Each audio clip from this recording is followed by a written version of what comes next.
Como nós falamos anteriormente, né, a mesma estrutura se aplica a diferentes contextos. Essa é a complexidade desse tempo verbal. Nesse segundo caso aqui, a gente utilizará esse tempo verbal para falar que ou melhor, para perguntar que há quanto tempo alguém faz algo. E também para responder, né?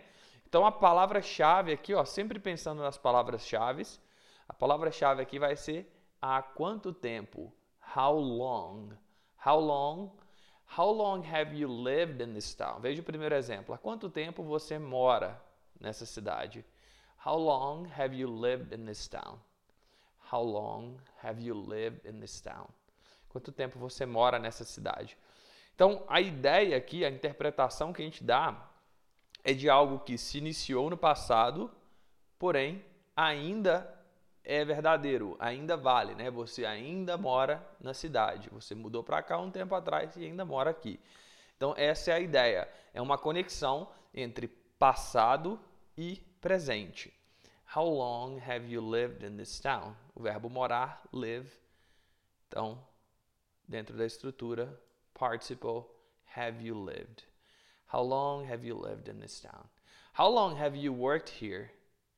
How long have you worked here? Então, o verbo trabalhar, aqui, have you worked? How long have you worked here? Facinho, né? Moleza. Então, se você focar aqui na situação de uso, entender essa ideia de palavras-chave e entender aqui, compreender a estrutura que está mastigadinha para você aí, é só você praticar que não tem erro, né? Um ponto aqui facilitador é você não ficar problematizando a língua, né? Isso eu vejo que acontece muito. Você ficar tipo, por quê, né? Por que que o verbo está ali tá traduzido como presente, mora, e eu não traduzo have? No caso anterior, a gente traduzia o verbo no passado. Então, para de problematizar a língua, entende o modelo, como que aplica, qual que é o contexto e reproduz isso de modo que fique até ficar natural para você, tá? Então, menos problematização. Vamos simplesmente aceitar e usar. Para a próxima. Há quanto tempo eles estão casados? O verbo estar é o verbo be, né? Be married, estar casado. Só que aqui, no passado particípio, been, past participle been. How long? Eles, they, perguntando, have they? How long have they been married? Been married. How long have they been married? Então, grava isso. How long have... E pergunta o que você quiser. Mais exemplos aqui, então, agora, olha só. A gente vai aprender a responder a essa pergunta.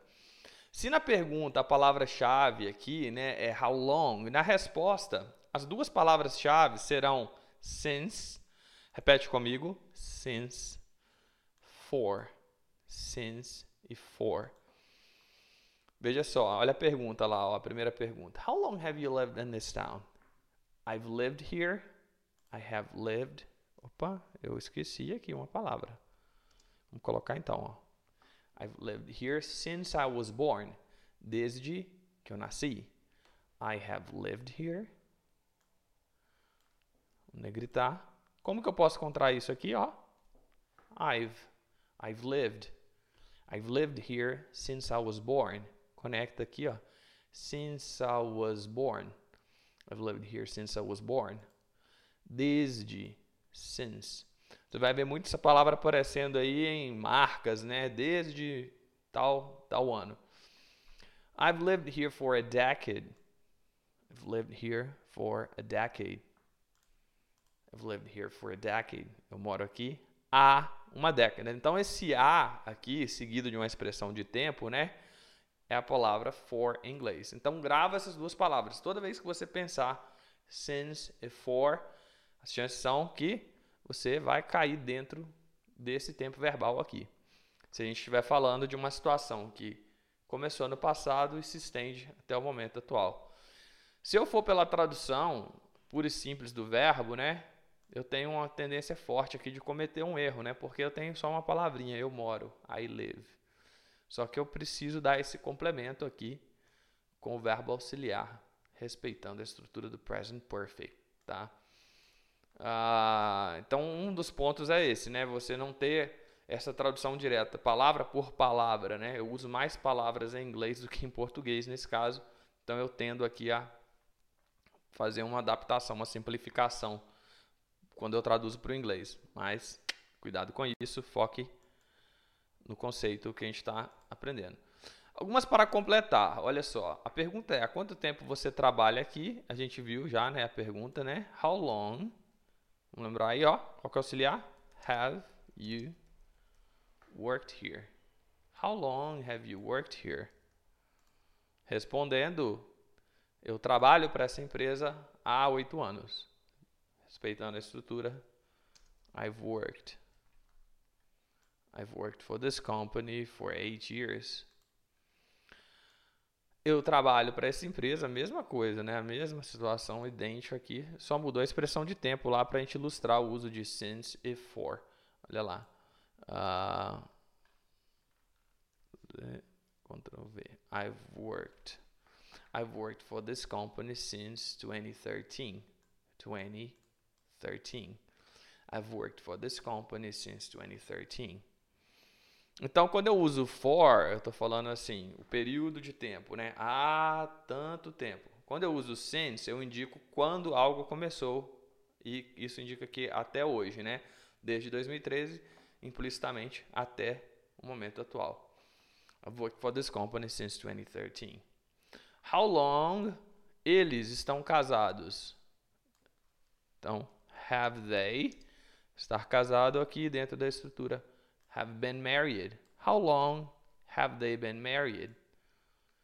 Respondendo, they have been married. So they've been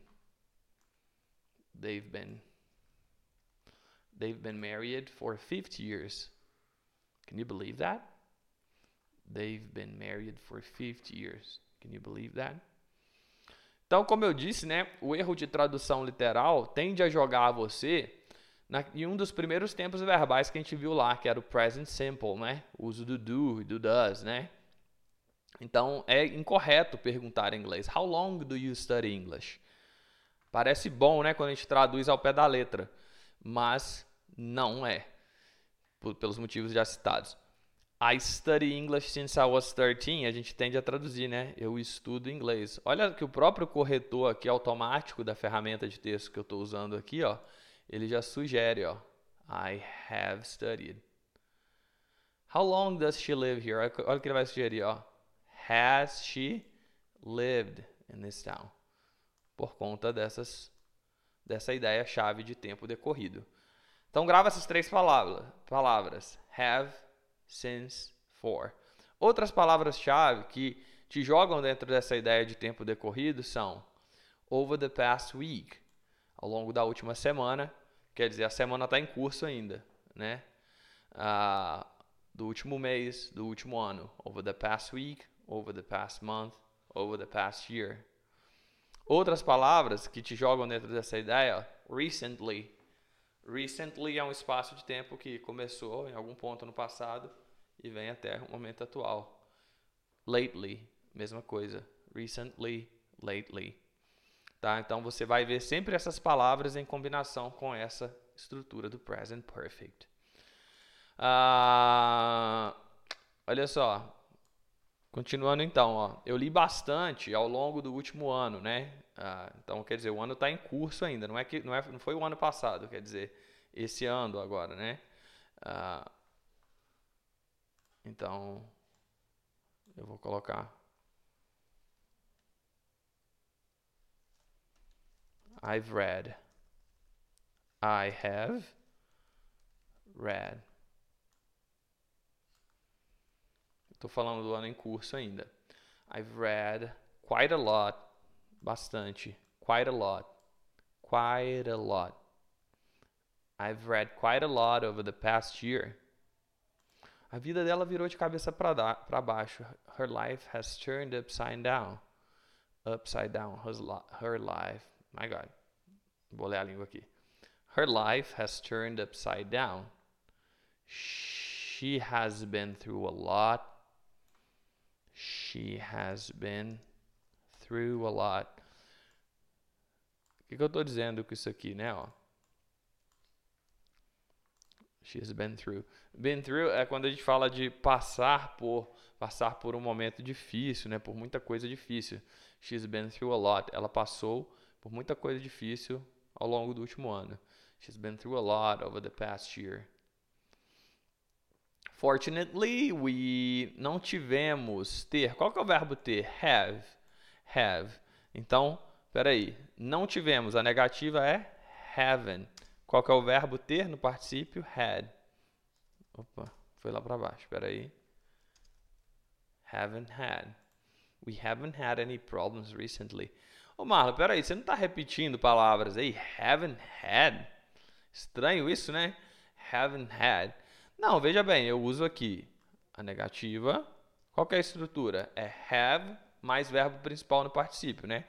O que acontece é que o verbo principal aqui, o verbo ter, também é o mesmo do verbo auxiliar. Então, no particípio, have vira had. Então, negativa, haven't, mais o verbo no particípio, had. We haven't had any problems recently.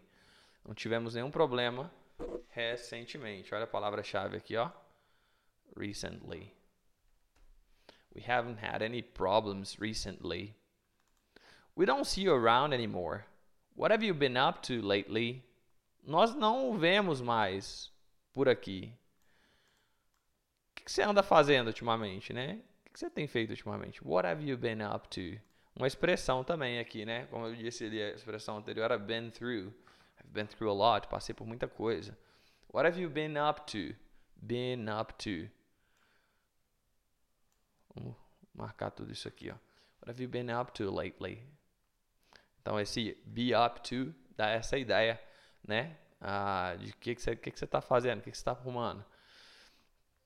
Gritando aqui também.